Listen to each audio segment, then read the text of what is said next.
ओम शांति। 17/5/2022 प्रातः मुरली। ओम शांति। बाप दादा मधुबन। आज बाबा ने सुनाया, मीठे बच्चे, आधा कल्प तुमने जिस्मानी यात्राएं की, अब रूहानी यात्रा करो। बाबा ने कहा, आधा कल्प तुमने जिस्मानी यात्राएं की, अब रूहानी यात्राएं करो। अब रूहानी यात्रा करो। घर बैठे बाप की याद में रहना, ये है वंडरफुल यात्रा। घर बैठे बाप की याद में रहना, ये है वंडरफुल यात्रा। प्रश्न है, बाप को बच्चों की किस एक बात पर बहुत वंडर लगता है? उत्तर में बाबा ने बताया, जिस जागीर के लिए बच्चों ने आधा कल्प धक्का खाया, पुकारते रहे, वह जागीर देने वाला जब आया है तब उनका बनकर भी फारकती दे देते। बाप के लिए क्या क्या गाया, चाहे अग्नि में जलना हो, चाहे कांटों पर चलना हो, चाहे छोड़ के देश निकलना हो, है ना। और वो जब आया तो फारकती दे देते हैं। तो बाप को बड़ा बंडर लगता है। तो बाप को बंडर लगता है। बच्चे चलते चलते ऊंच चढ़ने के बजाय बिल्कुल नीचे गिर पड़ते हैं। बच्चे चलते चलते ऊंच चढ़ने की बजाय बिल्कुल नीच गिर पड़ते हैं। ये भी कैसा वंडर है। बाबा कहते ये भी कैसा वंडर है। दूसरा प्रश्न है, किन बच्चों को बाप द्वारा बहुत अच्छी दक्षिणा मिलती है? उत्तर, जो बाप के रचे हुए रुद्र यज्ञ की अच्छी संभाल करते हैं। भगवान ने जो रुद्र ज्ञान यज्ञ रचा है, उसकी जो बच्चे अच्छी संभाल करते हैं और सदा श्रीमत पर चलते हैं, उन्हें बाप द्वारा बहुत अच्छी दक्षिणा मिलती है। गीत है, हमारे तीर्थ न्यारे हैं। ओम शांति। रूहानी यात्रियों ने ये गीत सुना। बाबा कहते, रूहानी यात्रियों ने ये गीत सुना। तुम बच्चे हो रूहानी यात्री। वह जो यात्रा पर जाते हैं उनको कहा जाता है जिस्मानी यात्री। वह जिस्मानी यात्रा भी आधा कल्प चलती है। द्वापर युग से शुरू हो जाती है और कलयुग के अंत चलती ही रहती है। तो वह जिस्मानी यात्रा बाबा ने कहा आधा कल्प चलती है। जन्म बाई जन्म तुम यात्राएं करते रहे हो। वह जिस्मानी यात्राएं करके फिर भी लौटकर घर में आ जाते हैं। फिर भी लौटकर घर में ही आते हैं। तुम्हारी ये है रूहानी यात्रा। वह होते जिस्मानी पंडे और तुम हो रूहानी पंडे। वो जिस्मानी पंडे तो पैसे लेते और तीर्थ कराते, तुम हो रूहानी पंडे। तुम परमात्मा से मिला देते हो। तुम पंडों का उस्ताद कौन है? निराकार परमपिता परमात्मा। उनको कहा जाता है पांडव सेना का आदि पिता। तुम जानते हो, हम देह अभिमानी थे, अभी बाप आकर देही अभिमानी बनाते हैं। कितना अभिमान था, झूठा अभिमान जो कोई काम का नहीं था। आत्माओं को वापस घर ले जाने के लिए। अब तुम रूहानी यात्रा पर हो। इसमें कर्मेंद्रियों की बात नहीं रहती है। यात्रा पर हमेशा पवित्र रहते हैं, फिर लौट कर आते हैं तो बेकारी बन जाते। तो फ़ायदा क्या रहा?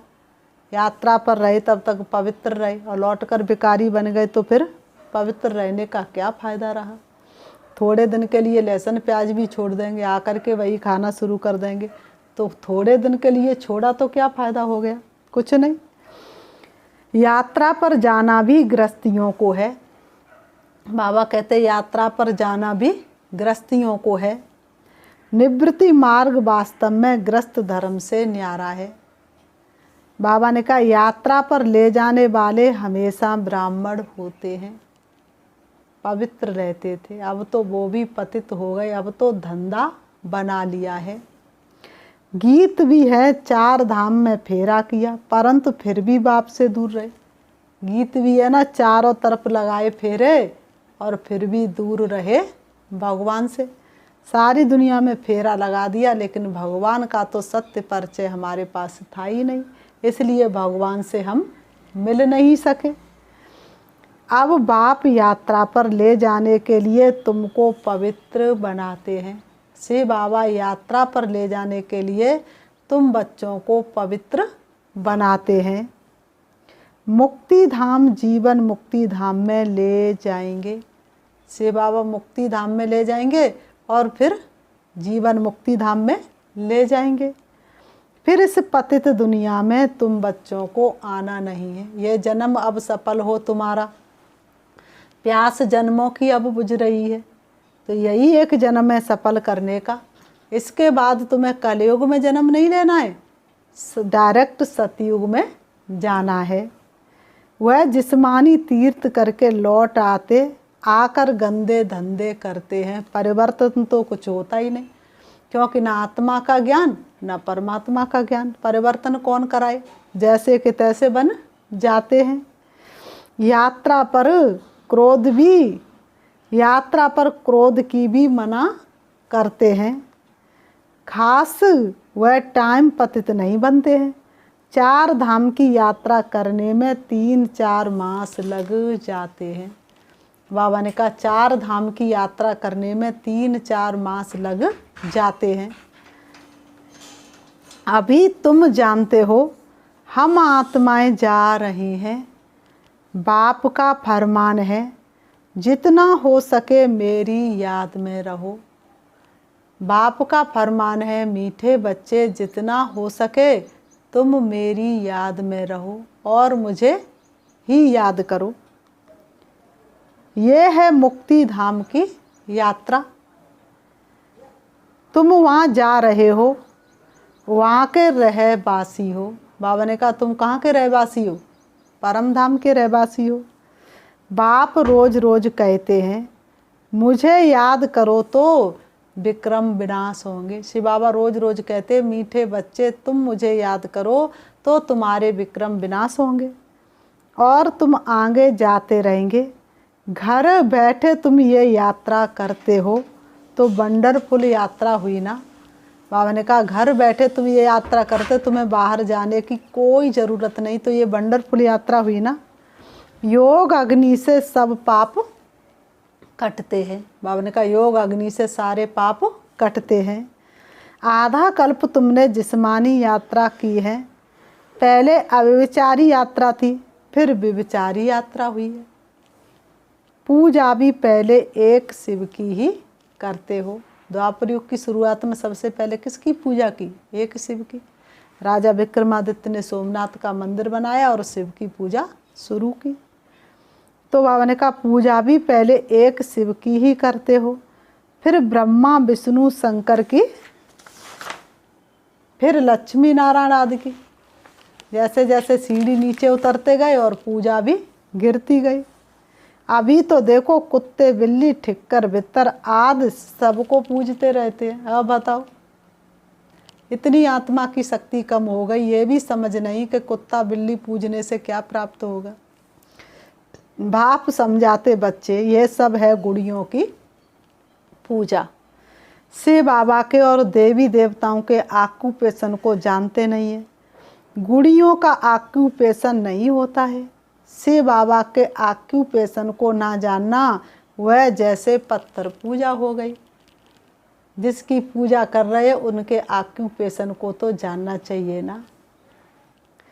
बाबा ने कहा फिर भी कुछ ना कुछ मनोकामनाएं पूरी होती हैं। भगवान फिर भी भावना का भाड़ा तो दे ही देते हैं। सतयुग में जिस्मानी यात्रा होती नहीं, वहाँ मंदिर आदि कहाँ से आए?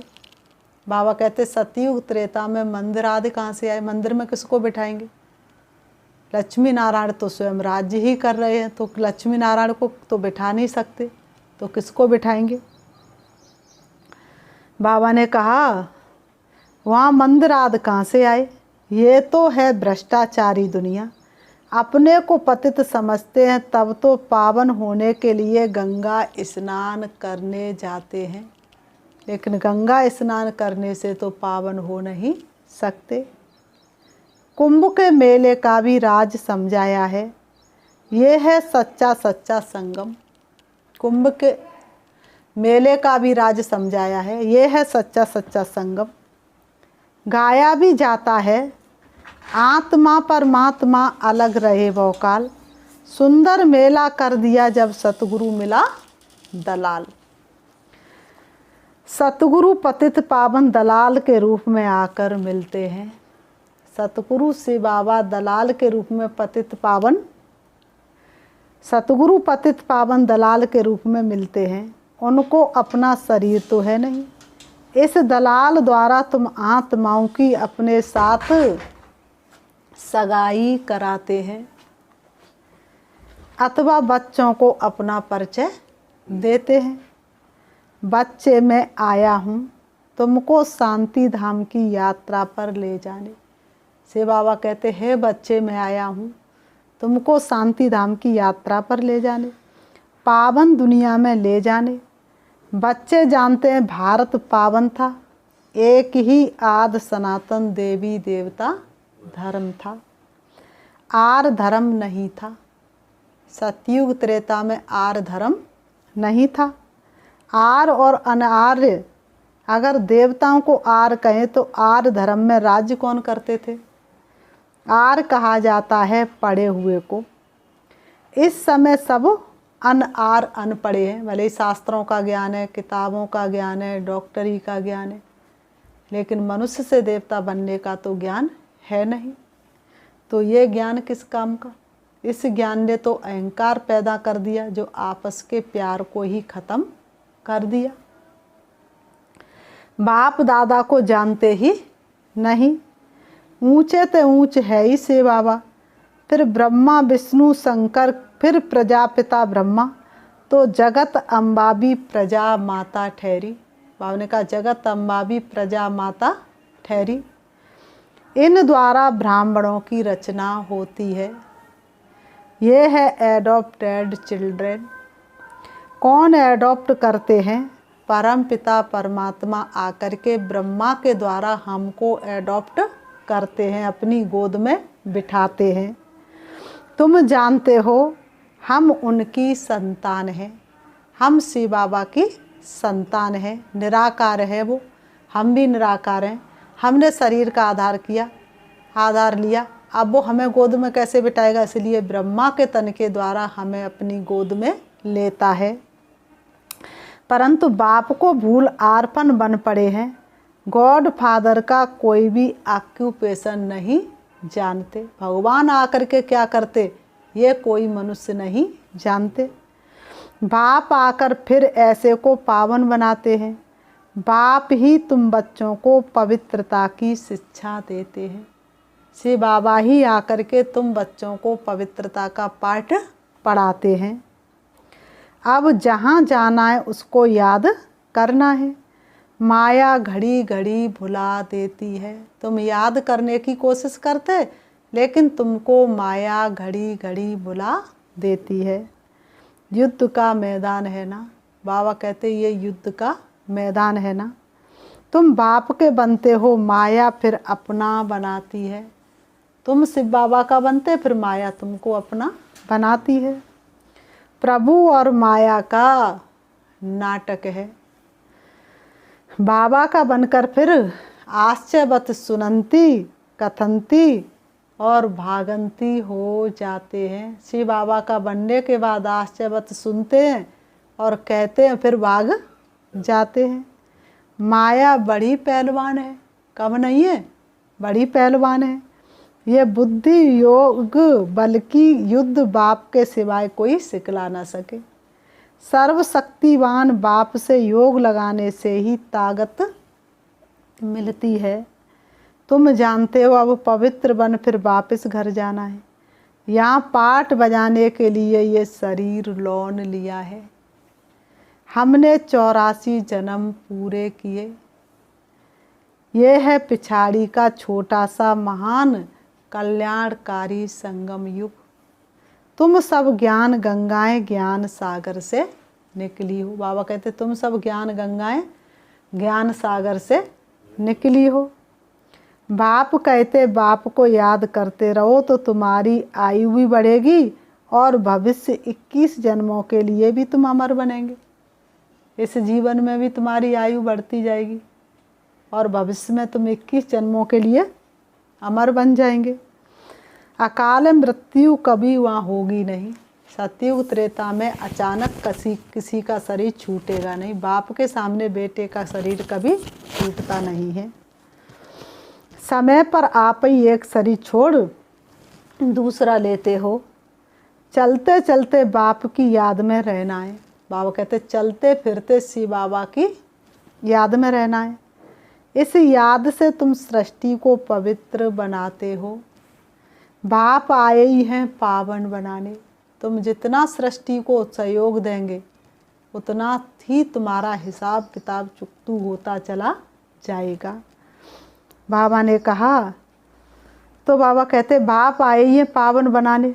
सैंपलिंग भी उनका लगेगा जो देवता थे, अब शूद्र बने हैं और धर्मों में भी कन्वर्ट हो गए हैं। वह सब निकलते आएंगे। सबके अपने अपने सेक्शन हैं। यहाँ भी सबकी अपनी रस्म है।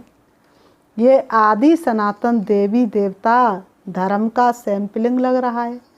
जो पहले ब्राह्मण बने थे वही आएंगे। ब्राह्मण बनने बगैर देवता बन नहीं सकते। ब्रह्मा का न बने तो शिव बाबा से वर्षा पा नहीं सकेंगे। ब्रह्मा बाबा का नहीं बनेंगे तब तक शिव बाबा से वर्षा पा नहीं सकेंगे। जो देवता धर्म के हैं, बाबा ने कहा वह ब्राह्मण धर्म में जरूर आएंगे। जो सतयुग में जाने वाले हैं, जो देवता धर्म के, वह ब्राह्मण धर्म में जरूर आएंगे। अभी तुम कांटे से फूल बने हो। पहले में और अब के जीवन में कितना फर्क है। पहले तुम कांटे थे और अब धीरे धीरे फूल बने हो। कोई को दुख नहीं देते। संकल्पों में भी तुम किसी को दुख नहीं दे सकते। सबसे बड़ा दुश्मन है रावण। 5 विकारों रूपी दुश्मन गुप्त है जो किसी को दिखाई नहीं देता है। आधा कल्प से सबको लड़ाकर गिराए पतित बना दिया है। अभी बाप ने यज्ञ रचा है। बेहद के बाप ने रुद्र ज्ञान यज्ञ रचा है। भगवान स्वयं धरती पर आकर के रुद्र ज्ञान यज्ञ रचता है, जिसमें 5 विकारों की आहुति डलवाता है, जिसमें सब स्वाहा करना है। जिस घोड़े पर आत्मा विराजमान है, नाम ही है राजस राजाई के लिए रुद्र ज्ञान यज्ञ। कितना बड़ा यज्ञ रचा है स्वर्ग की स्थापना के लिए। जानते हो अब ये दुनिया ट्रांसफ़र होनी है। शिव बाबा कहते तुम बच्चे जानते हो कि अब ये दुनिया ट्रांसफ़र होनी है। दिल में नशा रहता है, बाबा ने यज्ञ रचा है। अंदर में खुशी रहती, नशा रहता, भगवान ने यज्ञ रचा। इस यज्ञ के हम सहयोगी नहीं बनेंगे तो भला कौन बनेगा। इनको अच्छी रीति संभालना है। जो श्रीमत पर चलेंगे उनको बहुत अच्छी दक्षिणा मिलेगी। साहूकार बड़ा सेठ दक्षिणा देने के लिए आया है, सिर्फ उसकी श्रीमत पर चलना है। यज्ञ की अच्छी संभाल करते हो तो तुम विश्व के मालिक बनते हो। जिस जागीर के लिए तुमने आधा कल्प धक्का खाया, जिसके लिए तुमने आधा कल्प पुकारा, आधा कल्प धक्का खाया, वह तुम्हारे सामने खड़ा है। बाप आते हैं देने तो ऐसे बाप को फिर फारकती दे देते हो। इतना देने आता है माल खजाना और ऐसे बाप को भी तुम फिर फारकती दे देते हो। बाप ऐसे बच्चों पर बहुत बंडर खाते हैं। इतनी बड़ी जागीर को छोड़ करके चले जाते हैं। सजनियाँ गाती थी आप पर बलिहार जाऊं, अब आया हूँ तो तुम मेरे बनकर फिर फारकती दे देते हो। बाबा ने कहा सजनियाँ गाती थी आप आएंगे तो आपके ऊपर बलिहार जाऊंगी, बारी जाऊंगी। अब बाबा कहते मेरा बन करके भी और मुझे फारकती दे देते हो। वह फिर ऊंच चढ़ने के बदले नीचे गिर पड़ते हैं। चढ़े तो चाखे बैकुंठ रस और गिरे तो चकना चूर। चढ़ेंगे तो बैकुंठ का रस मिलेगा और गिर गए तो चकना चूर हो जाएंगे। फर्क तो है ना। बाबा कहते फर्क तो है ना, कहाँ प्राइम मिनिस्टर आदि और कहाँ गरीब भील लो, फर्क तो है ना। तो ऐसे ही सतयुग में बाबा ने कहा तो अब पुरुषार्थ कर बाप से राजा ही लेनी चाहिए, अभी नहीं तो कभी नहीं, अभी नहीं लिया तो कभी ले नहीं सकते। ये है रुद्र ज्ञान यज्ञ, इसमें नाम कृष्ण का डाल दिया है, इसलिए तो मनुष्य कन्फ्यूज है। भक्ति मार्ग के लिए ये सब चीज़ें शास्त्रार्थ बने हुए हैं, भगवान तो एक ही है। बाबा ने कहा 10 भगवान हो नहीं सकते, भगवान तो एक ही है। जिनको पतित पावन कहा जाता है, शांति धाम और सुख धाम में कोई भी पुकारते नहीं है, वहाँ तो पुकारने की ज़रूरत ही नहीं। तो बच्चों को पूरा नशा चढ़ना चाहिए। तो बाबा कहते हैं कि बच्चों को पूरा पूरा नशा चढ़ना चाहिए। ये है रुद्र ज्ञान यज्ञ, इनके बाद कोई यज्ञ नहीं रचा जाता, सब सामग्री इसी में स्वाहा हो जाती है। वह जिस्मानी यज्ञ रचते हैं आपतों को मिटाने के लिए। बाप कितनी बड़ी आधा कल्प के लिए आपतें मिटाते हैं। बाबा ने कहा जब भी कोई आफत आती है तो क्या करते हैं, जिस्मानी यज्ञ रचते हैं। बाप आधा कल्प के लिए आफतें मिटाते हैं। बाप कितनी बड़ी आधा कल्प के लिए आफतें मिटाते हैं। लोग तो कोई पानी नहीं बरसेगा तो यज्ञ रचेंगे, कुछ हो जाएगा तो यज्ञ रचेंगे, लेकिन बाबा ने ऐसा यज्ञ रचा जो आधा कल्प कोई आफत आती नहीं। यह कोई साधु संत नहीं जानते। मुख्य गीता माता जो भगवान ने गाई उसमें नाम कृष्ण का डाल दिया है। तो अब मनुष्यों को सावधान करना है, क्योंकि उनका बुद्धि योग कृष्ण से जुट गया है। कृष्ण तो ऐसे नहीं कहते मन मनाव मुझे याद करो तो साथ ले जाऊंगा। कृष्ण ने तो ये नहीं कहा कि मन मनाव तुम मुझे याद करो तो मैं तुम्हें साथ ले जाऊंगा। ये किसने कहा? स्वयं भगवान ने आकर के कहा। तो बाबा ने कहा ये बाप बैठ यहाँ लायक बनाते हैं, शाम रे से गोरा बनाते हैं। तुम श्याम बन गए थे, बाबा फिर सुंदर स्वर्ग का मालिक बनाते हैं। चलते फिरते बुद्धि में बाबा को याद करना है। बस ये अवस्था जम जाए तो तुम्हारा कितना बेड़ा पार हो जाए। चलते फिरते से बाबा याद आता रहे तो तुम्हारा कितना बेड़ा पार हो जाए। हेल्थ वेल्थ हैप्पीनेस, बाबा की याद में इतनी शक्ति है, तीनों चीज़ अपने आप ही मिल जाएंगी, कुछ भी मांगने की ज़रूरत नहीं। बाबा से तुम इतना बरसा लेते हो तो ऐसे बाप को कितना याद कर उनकी शिक्षा पर चलना चाहिए। कांटों को फूल बनाना है, अभी तुम फूल बन रहे हो, ये बगीचा है। बाबा कहते हैं अभी तुम फूल बन रहे हो और ये बगीचा है। अभी है फॉरेस्ट ऑफ थारनस, अकासुर बकासुर ये संगम के नाम है। बाबा कहते हैं अकासुर बकासुर ये सब संगम के नाम हैं। उद्धार तो सबका होना ही है। शिवरी ने कहाँ पर वेद पढ़े? गढ़का ने कभी यज्ञ रचाए थे जिसमें छल द्वेष कलेश न हो, भगवान उसी का हो जाए। तो ये सब कहाँ के नाम है? संगम के। और संगम पर ही शिव बाबा सबका उद्धार करने आया है, चाहे वो शिवरी है, चाहे अकासुर है, चाहे बकासुर है, चाहे हिरण्याकश्यप है। जो जितना पढ़ेंगे पढ़ाएंगे, श्रीमत पर चलते रहेंगे, बाप से 21 पीढ़ी का वर्षा पाएंगे, तुम सदा सुखी बन जाएंगे। अभी तुम्हारी 100% चढ़ती कला है, फिर कलाएं कम होती जाती हैं। इस समय कलाएं बिल्कुल ख़त्म हो गई हैं। गाते भी हैं मैं नुरगुड़हारे में कोई गुड़ नहीं। बाप को रहमदिल कहते हैं ना, कल्प कल्प संगम पर आते हैं। भारत स्वर्ग होगा तो सब सुखी हो जाएंगे। अभी बच्चों को श्रीमत पर चलना है, आसुरी मत पर नहीं। अभी बच्चों को श्रीमत पर चलना है, आसुरी मत पर नहीं चलना है। बाप कहते मेरी सबसे जास्ती गिलानी करते हैं, या तो कहते नाम रूप से न्यारा, या तो फिर कड़ कड़ में कह देते हैं। बाबा ने कहा सबसे जास्ती गिलानी किसकी करते? मेरी। या तो कह देंगे नाम रूप से न्यारा, या फिर कड़ कड़ में बता देंगे। ये सब ड्रामा में नूद है। तुम अब त्रिकालदर्शी बने हो। बाबा कहते तुम बच्चे अब त्रिकालदर्शी बने हो और बाप को जान बाप से बरसा ले रहे हो। अभी तो खूने नायक खेल होना ही है। अभी देखो कैसी कैसी परीक्षा आ रही है और हर किसी के पास ऐसी परीक्षा आनी है। और बाबा ने कहा अभी तो खूने नायक खेल होना है। नायक सब आपते आएंगी, कितने मरेंगे। बाबा कहते नायक सब आपते आएंगी, कितने मरेंगे। भक्ति मार्ग में तो कितने देवियों के चित्र बनाते हैं, खर्चा करते हैं, देवियां बनाकर पूजा कर फिर डुबो देते हैं। तो गुड़ियों की पूजा हुई ना। बाबा कहते तो गुड़ियों की पूजा हुई ना। काली का कैसा चित्र बनाते हैं। इतनी भयंकर कोई देवी होती है क्या? ऐसे कोई मनुष्य थोड़े ही होते हैं। तुम यहाँ बैठे हो तो यात्रा पर हो, ट्रेन में बैठे भी रूहानी यात्रा पर हो। बुद्धि ईश्वर से जुड़ जाए, योग वही कहलाता है।